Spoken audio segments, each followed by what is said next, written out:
Dahlia, what a lovely name. I love flowers. I think we'll get along just fine. These were the words my mother-in-law said to me when I met her for the first time. My husband and I went to visit his family before our marriage. My first impression of her was that she was really cheerful and friendly. She was younger than my own mother, so it felt more like having a slightly older sister than a mother-in-law. I was sure that we'd get along well in the future.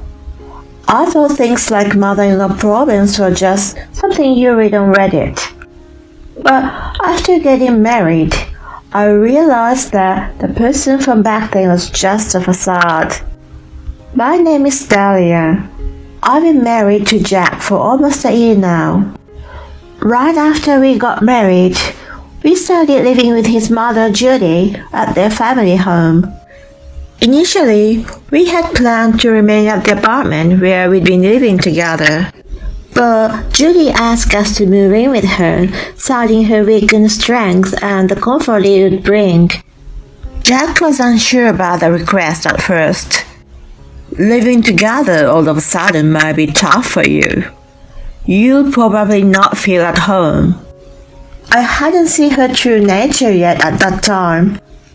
In my mind, she was just a light-hearted and caring mother-in-law, so I had no concern. I'm worried about her too, so I don't mind at all. Jack remained skeptical about it, but I genuinely cared about her well-being. Besides, it wasn't just me. He was periodically worried about her too. So I accepted the idea, hoping it would reduce the burden on everyone. Looking back, my decision at that time was a mistake, because I prioritized their feelings over my own. I had no idea that I'd end up experiencing what I did. It was about a week into our new living arrangement. Jack had told me before our marriage that he wanted children and preferred me to be a homemaker. So I started working part-time at a nearby supermarket and spent the rest of my days at home with Judy. Then she suddenly said, "Listen, Dahlia, I'm entrusting you with all the household chores from now on." I was taken aback and asked, "What do you mean?" "I mean, it's clear, isn't it? I'll let you marry my son, so it's only natural that you do all the housework. Your part-time job is basically not even work, so you can manage it, right?" When we first started living together, we had agreed to divide the chores between us, and Jack had even offered to help on his days off. Well, we did talk about sharing them, didn't we? I mean, even though it's part-time, I'm working. In response, she glared at me and raised her voice. "Don't talk back to me. I allowed my precious son to marry you. You need to at least listen to what I say. You're a terrible daughter-in-law." I was left speechless by her sudden outburst. I didn't see this hidden side of her coming. Her initial kindness was just a facade. I was more surprised than intimidated or upset and was frozen in place. "What are you daydreaming about? I told you to handle the housework. Get on with it. Do the laundry or clean up already." She shooed me out of the living room. Honestly, I think I could have argued back if I wanted to. But it had only been a week since I got married, and I reassured Jack multiple times before we agreed to live together. So I couldn't muster up the courage to defy her since it was my choice. From that point on, her harassment toward me became more and more insidious. It started with just the occasional passive-aggressive comment like, "Make sure to clean up," or "Have dinner ready before Jack comes home." when we were alone in the house. Around 6 months into our marriage, she began to escalate things. I can't eat this heavy, strong flavored food. Are you trying to kill me? She threw away the meal I had prepared. She was also never happy with the way I did the laundry, from how I washed it to how I folded it. She'd demand, "Do it again," and made me rewash clothes I had just finished. It wasn't snide remarks or complaints anymore. It felt like she was just looking for any excuse to nitpick and criticize me. I wasn't even allowed to sit and relax for a moment. If I finished cleaning and tried to have a cup of coffee to take a break, she would immediately start berating me. "Hey, what are you lounging around for? Why don't you polish some shoes or something? You're such a lazy girl. I might need to spread the word about this during the next church meeting." She threatened to spread rumors about me indirectly. In fact, she had already been talking quite negatively about me to people in the community.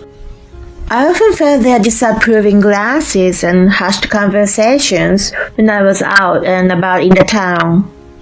When I was cleaning the yard, Judy would make sure to speak loud enough for me to hear. "Jeez, Daddy is so lazy.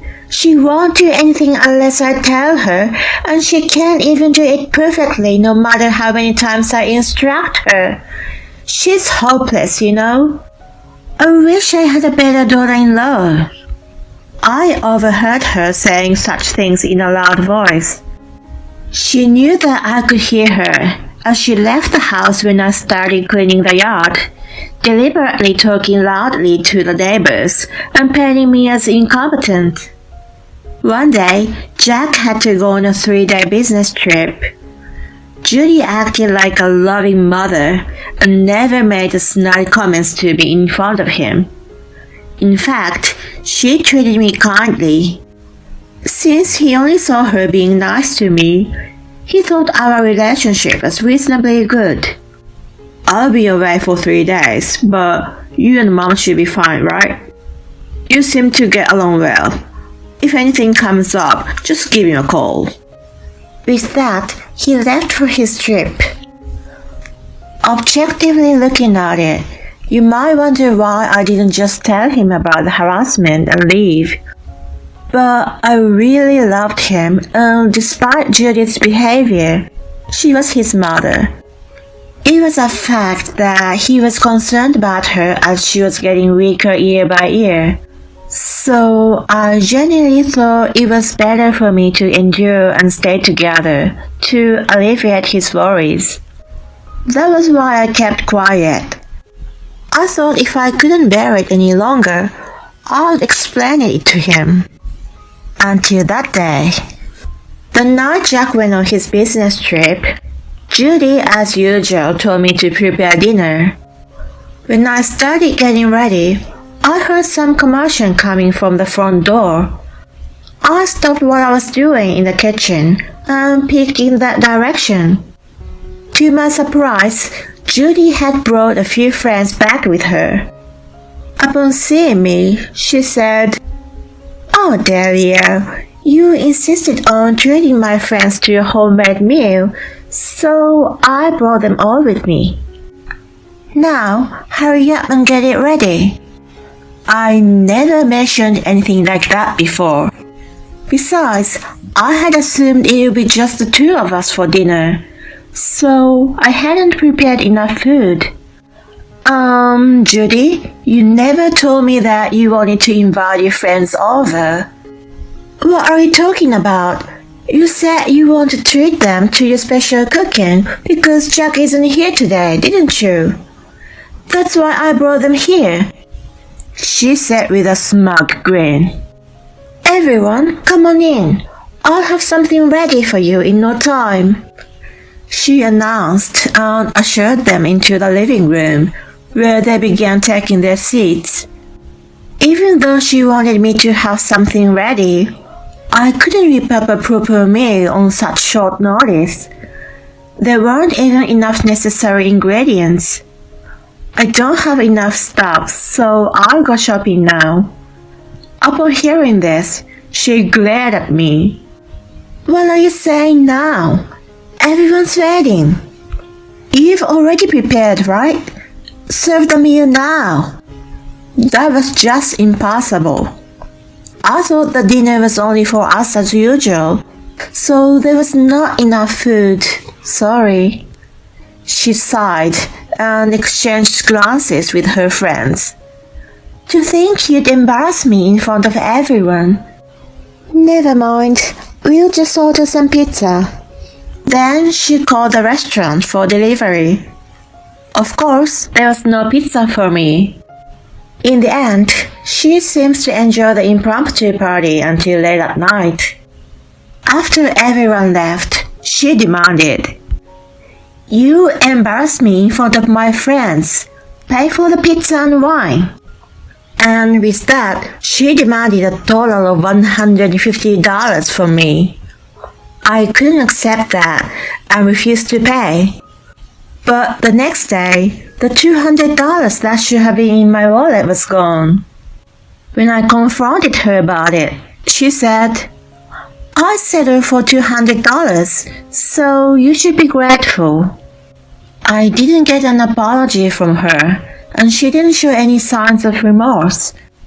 Instead, she left the house to go and talk bad about me at the church. Her attitude was finally too much for me to bear. I was determined to get revenge. I wanted to do something spectacular, so I got to work immediately. The next day, I decided to invite some of my friends in the neighborhood over for coffee and cake.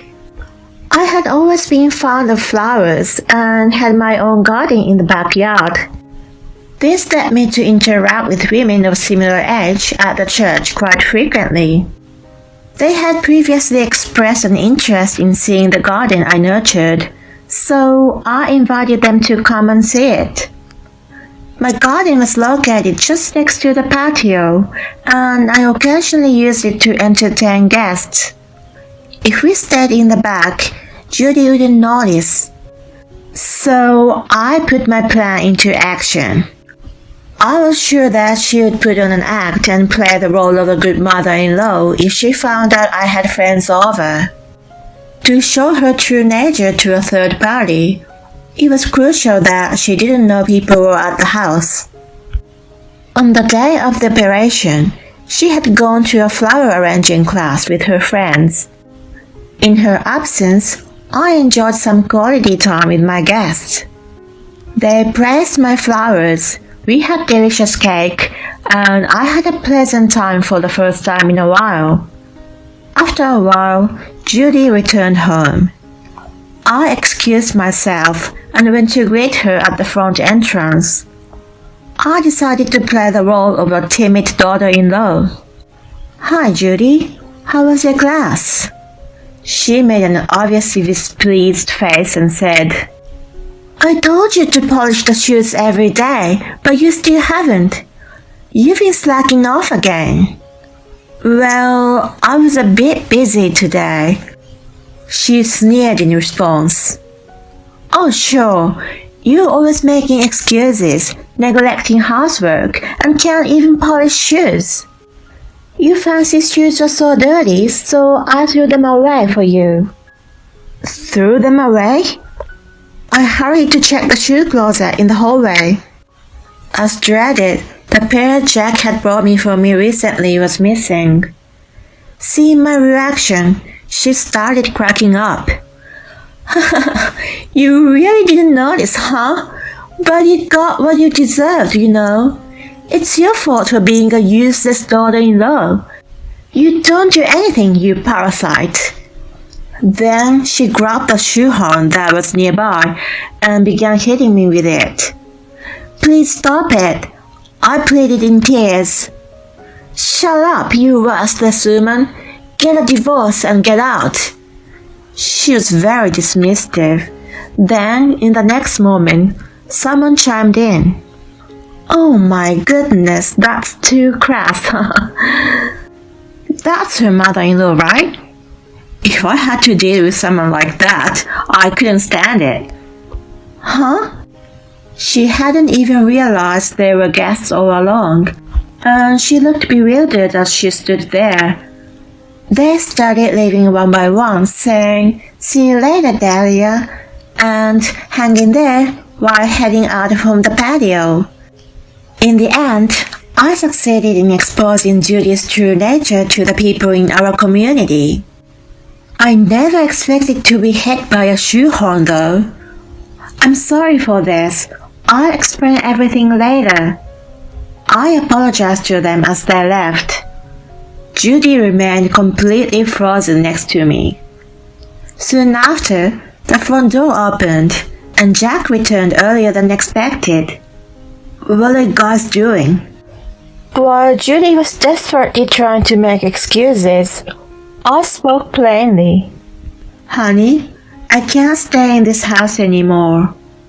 Huh? My sudden statement left him stunned. Judy was glaring at me with intense hostility.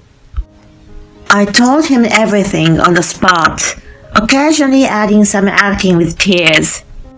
Actually, Judy has been bullying me all this time. The day you left for a business trip, she ordered me to serve food to her friends without my consent, and I was shamed. And today, she even hit me in front of my friends with a shoehorn. Jack turned bright red, trembling with anger. What the heck? Are you kidding me? What do you think you're doing to my wife? He yelled at Judy. She probably didn't expect me to reveal everything to him right then and there. She just turned pale, had tears in her eyes, and remained silent without defending herself. Once we find a place, we are moving out immediately. Just stay away from us.